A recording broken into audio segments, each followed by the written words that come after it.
if we have tension in our body, the chi, right, the energy won't flow.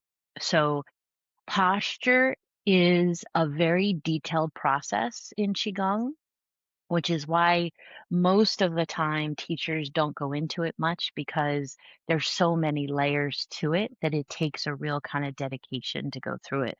So we talk about these very basic posture, which is totally fine.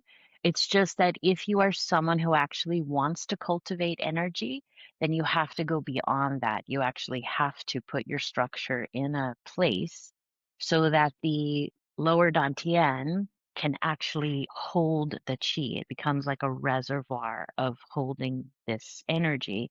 I was talking to someone the other day, and she said to me, "Yeah, I know, I tuck the hips." And I said, "You're not supposed to tuck the hips." This is why we can start to have lower leg issues, knee issues, all this kind of stuff. Why do we stand with everything forward?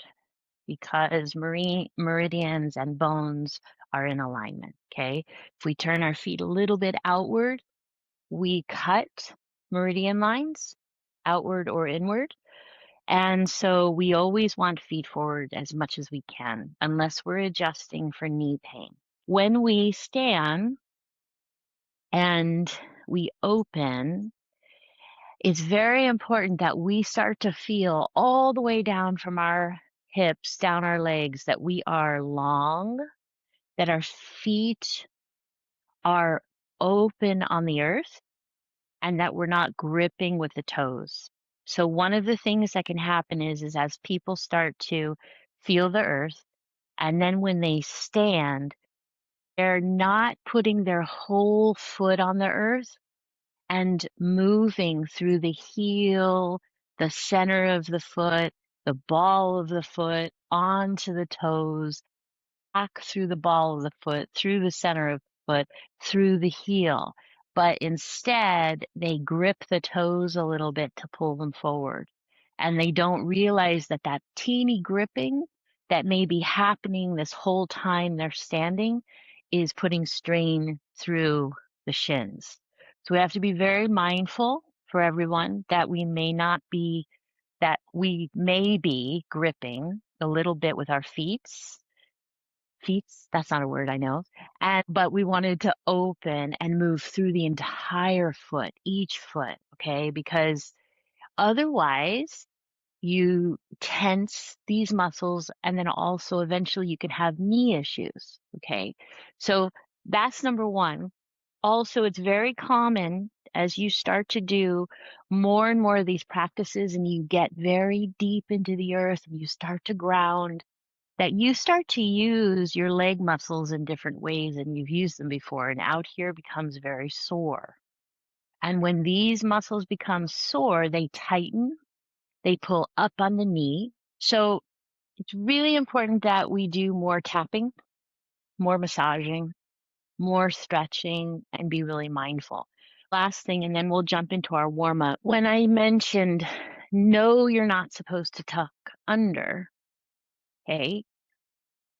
What that means is we say tuck the tailbone. That's a common thing you'll hear in Qigong, but it's drop the tailbone like you have weights coming off of here.